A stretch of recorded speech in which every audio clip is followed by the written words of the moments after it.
नमस्कार, आप देख रहे हैं अब तक टीवी चैनल। हमारे संवाददाता संतराज यादव ने जनपद गोरखपुर से जानकारी देते हुए बताया है कि दीक्षांत में राज्यपाल महोदया ने अच्छाई के साथ साथ गिनाई कमियां, कहा कमियों को जल्द कर लें पूरा। जी हां, मदन मोहन मालवीय प्रौद्योगिकी विश्वविद्यालय के दीक्षांत समारोह में राज्यपाल महोदया आनंदीबेन पटेल ने मेधावी छात्र छात्राओं को गोल्ड मेडल देकर के उनका हौसला बढ़ाया और अभी के अभिभावकों से भी बात की। इसके साथ ही राज्यपाल ने विश्वविद्यालय की कमियों को भी गिनाया।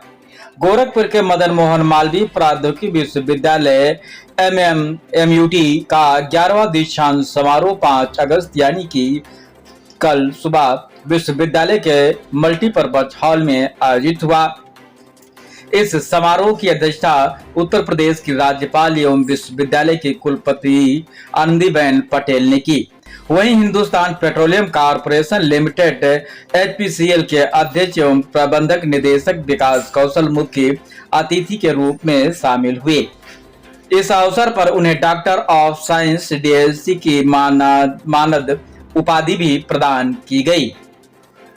तकनीकी शिक्षा मंत्री आशीष पटेल विशिष्ट अतिथि के रूप में मौजूद रहे। इस बार के दीक्षांत समारोह में कुल 1523 उपाधि दी गईं। इनमें 1522 विद्यार्थियों को उनकी डिग्रियां दी गईं, जबकि मुख्य अतिथि विकास कौशल को एक मानद DSc की उपाधि प्रदान की गई। डिग्री प्राप्त करने वाले विद्यार्थियों में 1065 BTech, 68 BBA, 55 B pharma, 73 MTech, 73 MBA, 75 MCA, 52 MSc और 61 PhD के छात्र छात्राएं शामिल रहे। शैक्षणिक उत्कृष्ट प्रदर्शन करने वाले 20 मेधावी विद्यार्थियों को कुल 46 स्वर्ण पदक दिए गए। इनमें 3 कुलाधिपति स्वर्ण पदक, 20 कुलपति स्वर्ण पदक और 23 प्रायोजित स्वर्ण पदक शामिल हैं। इस बार तीनों कुलपति सुपर्दा स्वर्ण पदक छात्राओं ने अपने नाम किए हैं। इनमें बीटेक के केमिकल इंजीनियरिंग की स्नेहा जायसवाल, BBA की शिवांगी पांडे और MSc की केमिस्ट्री की संभवी शामिल हैं। बीटेक केमिकल इंजीनियरिंग की छात्रा स्नेहा जायसवाल इस बार सबसे अधिक 5 स्वर्ण पदक हासिल किए। उन्हें एक कुलाधिपति स्वर्ण पदक, 1 कुलपति स्वर्ण पदक और 3 प्रायोजित स्वर्ण पदक प्रदान किए गए हैं। आनंदीबेन पटेल राज्यपाल उत्तर प्रदेश, नेहा जायसवाल छात्रा BO। इस बार विश्वविद्यालय एक नई परंपरा की शुरुआत कर रहा है, जो विद्यार्थी मुख्य मंच से डिग्री प्राप्त नहीं कर उन्हें उनके विभागों में आयोजित कार्यक्रमों के दौरान विश्वविद्यालय के सफल पूर्व छात्र एलुमनाई डिग्रियां प्रदान करेंगे। इसके लिए उद्योग, शिक्षा, शोध, प्रशासन और IT जैसे विभिन्न क्षेत्रों में कार्यरत कई पूर्व छात्रों को आमंत्रित किया गया है। अपनी अपनी अलग अलग विधा में प्रमुख स्थान प्राप्त किया है। मैं उन लोगों को भी बधाई देता हूं जिन्होंने गोल्ड मेडल प्राप्त किया है। विशेषकर एक बेटी हमारे सामने आई थी, हमारी कुलाधिपति महोदया के मार्गनिर्देशन में माता पिता को भी बधाई देता हूं। आज सब आप लोग यहाँ पर उपस्थित हैं जो अपनी डिग्री प्राप्त कर रहे हैं, गोल्ड मेडल प्राप्त कर रहे हैं, सिल्वर मेडल प्राप्त कर रहे हैं। उन सबको भी मैं प्राविधिक शिक्षा विभाग की ओर से बधाई देता हूँ और मैं ये अपेक्षा रखता हूँ कि माननीय कुलाधिपति महोदया के निर्देशन में उन्होंने जिस प्रकार से हम सबको आगे बढ़ने की प्रेरणा दी है, वो प्रेरणा आप सब लोग भी लें और अपनी अपनी जगह, चाहे जिला स्तरीय सेवा दें, चाहे राज्य स्तरीय सेवा दें, चाहे देश स्तरीय सेवा दें और चाहे विदेश में भी जाकर के एक नया नाम पैदा करने का काम करें। MMUT इसके लिए हमेशा आपका आभारी रहेगा। मैं अपनी वाणी विराम करूं इसके पहले मैं आप सबको धन्यवाद देता हूं कि जिस प्रकार से MMUT ने धीरे धीरे प्रगति की ओर एक कदम बढ़ाए हैं, तो निश्चित तौर पे आप सबके योगदान से ये विश्वविद्यालय एक नई दिशा प्राप्त करने का काम करेगा। शिक्षा, स्वास्थ्य, बैंकिंग, कृषि और जन सेवाओं सहित अनेक क्षेत्रों में डिजिटल इंडिया ने नई संभावना के द्वार खोल दिए। इसका सबसे ज्यादा लाभ गरीबों को मिला है, गरीब मध्यम वर्ग लोगों को मिला है। आज का भारत बदल चुका है। अब हम केवल दूसरों की तकनीक पर निर्भर रहने वाला देश नहीं है। आज हम अपने ज्ञान, अपने कौशल, अपने वैज्ञानिकों, अपने इंजीनियरों और अपने श्रमिकों के सामर्थ्य से नई तकनीक का निर्माण करने वाले आत्मविश्वासी राष्ट्र हैं।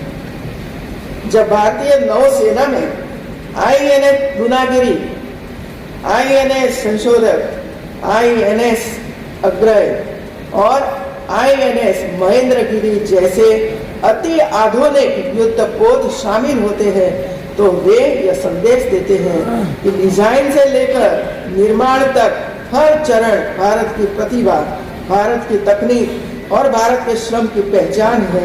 यही है आत्म भारत की वास्तविक स्थिति। ये आप जैसे युवाओं ने किया है, याद रखिए सब।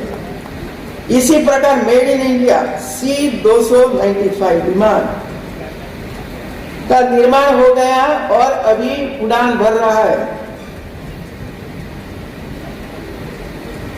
ये सिद्ध करता है कि भारत अब केवल आकाश की ओर देखता नहीं है, बल्कि अपने सपनों को अपने ही पंखों से उड़ान देना भी जानता है।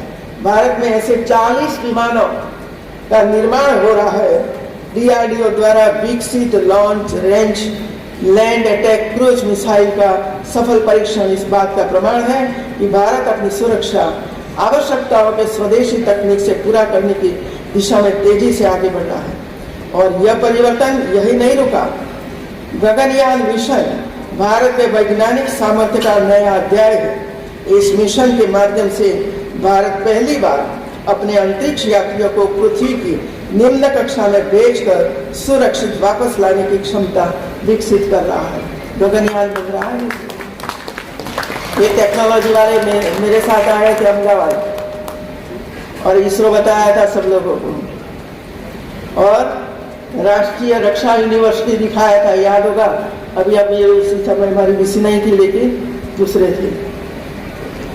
3 ऐसी यूनिवर्सिटी बताई थी मैंने गुजरात में, जो आज कार्यरत है। गगनयान बना रहा है, वहाँ गगनयान बन रहा है और युवा है 30-40 साल की उम्र वाले युवा है 30-40 साल। ये ताकत पड़ी हुई है, मात्र चैनलाइज करने की जरूरत है मित्रों।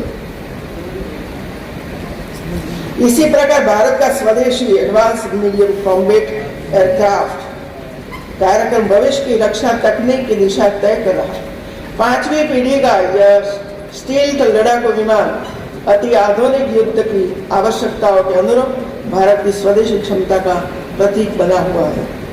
याद रखिए, राष्ट्र केवल सीमाओं की रक्षा से महान नहीं बनता है, बल्कि प्रयोगशाला में होने वाले शोध, विश्वविद्यालयों में जन्म लेते वाले नवाचार और युवाओं के सपनों से महान बनता है। जब तक लैब में काम नहीं होगा ना, तब तक ऐसे कोई साधन नहीं बनेगी। युवागण, आप सबको मैं कहती हूँ, आप भारत की अमृत पीढ़ी है। वर्ष 2047 में विकसित भारत का स्वप्न साकार करने की जिम्मेदारी आपके कंधों पर है। देश को आपकी ऊर्जा, आपकी कल्पना शक्ति, आपकी प्रतिभा और आपके नवाचार की आवश्यकता है। लेकिन नशा इन सभी क्षमताओं का सबसे बड़ा शत्रु बना हुआ है। मैं आगे बताऊंगी कहाँ का नशा मिला। यह व्यक्ति को उसके लक्ष्य से भटका देता है, उसके सपनों को अधूरा छोड़ देता है और उसके परिवार, समाज और राष्ट्र के भविष्य को भी प्रभावित करता है। इसी वजह से नशा मुक्त भारत का अभियान शुरू हुआ।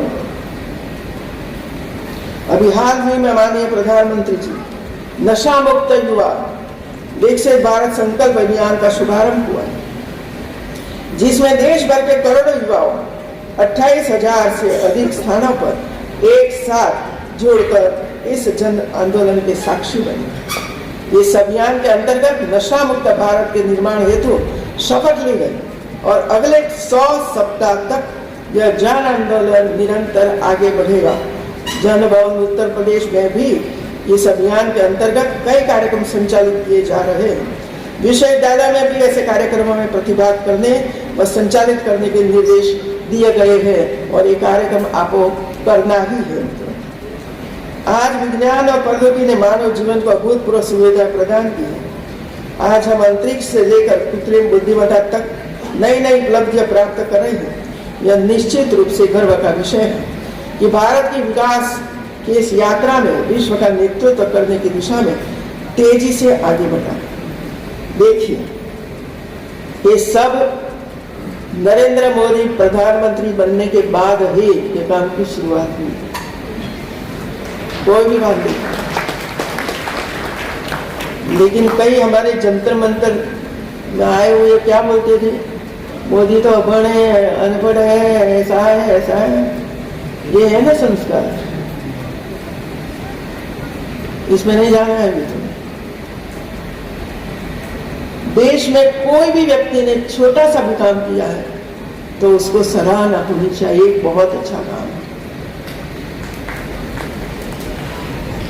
किंतु इतना ही सत्य है कि विकास की इस तीव्र गति के साथ प्राकृतिक संसाधनों पर दबाव लगातार बढ़ता जा रहा है।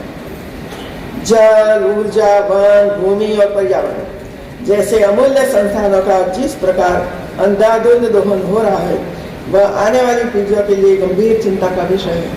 इसी वजह से बच्चे आगे कहते हैं नदियाँ सूख गई, वो जरा ठीक करोगे। माननीय प्रधानमंत्री जी नेतृत्व में हमारा देश स्वच्छ और हरित ऊर्जा की दिशा में उल्लेखनीय कार्य कर रहा है। सौर ऊर्जा, पवन ऊर्जा, हरित हाइड्रोजन, जल संरक्षण, वर्षा जल संचयन, ऊर्जा दक्षता तथा पर्यावरण संरक्षण के क्षेत्र में अनेक महत्वपूर्ण पहल की गई। एक पेड़ माँ के नाम, मिशन लाइफ तथा जल संरक्षण अभियान, कैच द रेन जैसी पहले जन भागीदारी के माध्यम से पर्यावरण संरक्षण को जन आंदोलन का स्वरूप प्रदान कर रही है। आंदोलन ने बचाने के लिए पर्यावरण को। अब देखो यूनिवर्सिटी में क्या हो रहा है, इतनी सारी योजनाएं हैं। अब मुझे हर यूनिवर्सिटी को पूछना है कि आपके यहाँ क्या हुआ है, मुझे बताइए। क्या जल संरक्षण के लिए काम किया? क्या ऊर्जा के लिए कुछ काम किया? क्या 5 गांव में जाकर हमारे किसानों को, हमारी माताओं को समझा बुझा कर छत पर सोलर पैनल लगाए, इसके लिए प्रयत्न किया? तो यही तो काम है हमारा मित्रों। और एक काम करना है, मुझे दिखाना है। 5 गांव जिसने भी गोद लिए हैं, मैंने मेरे प्रवचन में 2 तारीख को बोली हुई कि जो 5 गांव गोद लिया है, कम से कम ये 5 गांव नशा मुक्त बना दीजिए। बस मेरी इतनी मांग है आप लोगों के पास। 5 गांव को नशा मुक्त बना दीजिए। कितनी पीढ़ियां बच जाएगी, कितना पैसा बचेगा, और यही बच्चे, हमारे बच्चों को अच्छी अच्छी शिक्षा, खाना सब कुछ मिलता रहेगा।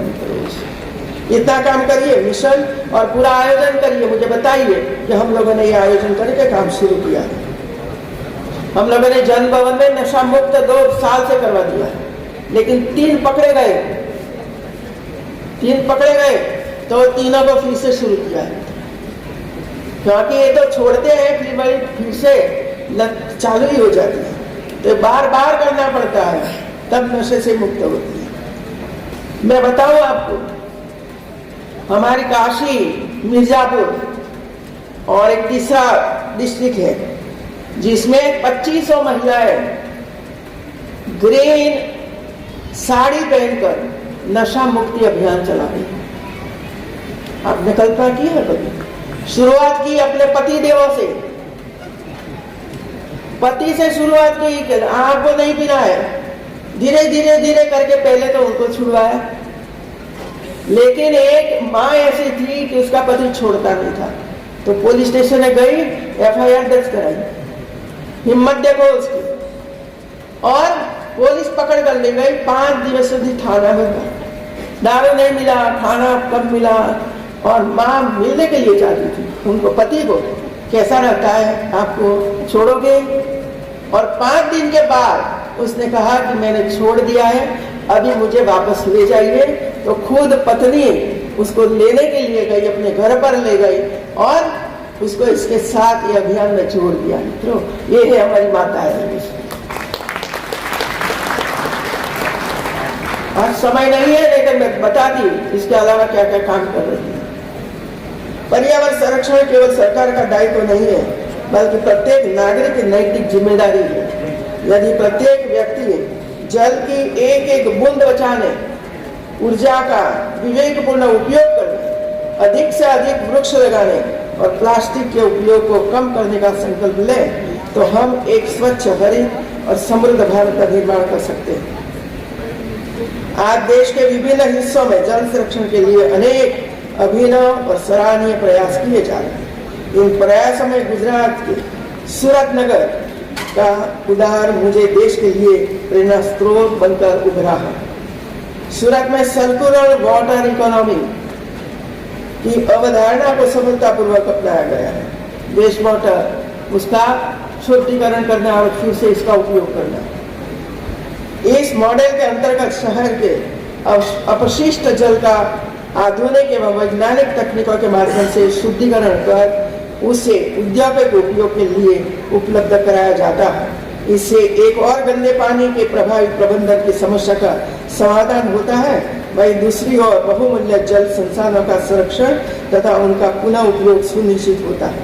मैं राजभवन में एक भवन इसी तरह बनाना प्रयास कर रही हूँ, डिजाइन वगैरह बनवा दी है कि जो जल हमारे पुलिस विभाग उपयोग करेंगे, चाहे टॉयलेट का हो चाहे बाथरूम का, वो एक जगह पर इकट्ठा होगा और उसका शुद्धिकरण होगा और वो ही जल का उपयोग फिर से टॉयलेट या तो इसमें उपयोग होगा। एक भवन बनाना, एक मॉडल के रूप में मैं बनाना चाहती हूँ, जिसकी वजह से दूसरों को मैं कहूँ कि आप बनाइए, इसी तरह हो सकता है। इस प्रकार वेस्ट टू वेल्थ अर्थात कचरे से संपदा की अवधारणा भी आज देश में एक व्यापक जन आंदोलन का रूप ले रही है। जो वस्तुएं कभी अनुपयोगी समझकर फेंक दी जाती थी, वही आज उचित प्रबंधन, वैज्ञानिक तकनीक और नवाचार के माध्यम से ऊर्जा, जैविक खाद, पुनः चक्रित उत्पाद तथा आर्थिक अवसरों का महत्वपूर्ण स्रोत बन रही है। यह सोच न केवल पर्यावरण संरक्षण को बढ़ावा देती है, बल्कि संसाधनों के विवेकपूर्ण उपयोग और आत्मनिर्भर अर्थव्यवस्था को भी सुदृढ़ करती है। अभी हाल ही में केंद्र सरकार ने प्रधानमंत्री सूर्य सरोवर योजना में आप सबको एक विनती करती हूँ, सभी अध्यापकों को, हर बुधवार को भारत सरकार का कैबिनेट मीटिंग होती है, हर बुधवार को होती है और इसमें कोई न कोई नई योजना डिक्लेयर होती है और उसको बजट दिया जाता है। इसके बाद हमारे मंत्री वैष्णव जी इसकी प्रेस लेते हैं और एक प्रेस में आज क्या हुआ, कितना पैसा कौन से बजट में कौन से काम में लगाया जाएगा, ये बहुत डिटेल से बताते हैं। क्या हम सुनते हैं कभी? ऐप पर है, आ जाता है मित्रों। तो ये जब आता है ना, तब हमें सोचना चाहिए कि इसका लाभ हम कैसे उठाएं, इसका लाभ हम कैसे प्राप्त करें मित्रों। यदि हमें पता ही नहीं होता तो क्या करेंगे हम लोग। प्रधानमंत्री सूर्य सरोवर योजना एक नवी योजना को मंजूरी प्रदान की है। यह योजना जलाशयों और सरोवरों को ऊर्जा उत्पादन से जोड़ने का प्रस्ताव है। सोचिए, आज भारत विश्व का दूसरा सबसे बड़ा सौर ऊर्जा विकास बाजार बन चुका है। यह सिद्ध करता है कि भारत केवल ऊर्जा का उपभोक्ता नहीं है, बल्कि स्वच्छ ऊर्जा क्रांति का नेतृत्व करता भी बना है। इसी तरह डीप वाटर एक्सप्लोरेशन मिशन के अंतर्गत भारत अब अपनी ऊर्जा आवश्यकताओं की पूर्ति के लिए अब केवल धरती की सतह तक सीमित नहीं रहेगा, बल्कि समुद्र की अथाह गहराइयों में छिपे सामर्थ्य का भी राष्ट्र निर्माण का आधार बनाएगा। अब समुद्र में से ऊर्जा, इसका एक मिशन चलेगा। अभी हम कल तो ऊर्जा के विशेषज्ञ है हमारे पास, फिर से बुलाइए और कैसे करना है सीखिए जरा। अब भारत महानगरों की गहराइयों में छिपे तेल, प्राकृतिक गैस और बहुमूल्य खनिजों के रूप में विकास का अमृत प्राप्त करेगा।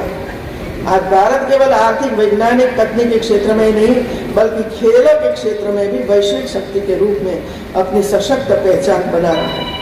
हमारे खिलाड़ी अपने परिश्रम, अनुशासन और अदम्य साहस के बल पर विश्व के सबसे बड़े खेल मंचों पर तिरंगे की शान को नई ऊंचाइयों तक पहुंचाए। ओलंपिक, पैरालंपिक, एशियाई खेल, राष्ट्रमंडल खेल और विश्व चैंपियनशिप हर मंच पर भारतीय खिलाड़ियों का उत्कृष्ट प्रदर्शन यह सिद्ध करता है कि भारत अब केवल भाग लेने वाला देश नहीं बल्कि जीतने और इतिहास रचने वाला राष्ट्र बन चुका है। अभी 39 मेडल पहली बार जीतकर हमारे बच्चे परसों दिल्ली एयरपोर्ट उतरे, लोगों ने भव्य स्वागत किया और इसीलिए राष्ट्रमंडल ने देश को 2030 में राष्ट्रमंडल खेलों का आयोजन करने का इजाजत दे दी और ये गुजरात में हो जाएगी। यह परिवर्तन संयोग नहीं है बल्कि दूरदर्शी नीतियां, आधुनिक खेल अवरचना, खिलाड़ियों को बेहतर प्रशिक्षण, खेलो India, fit India, target Olympic, ODM जैसी भावना का परिणाम।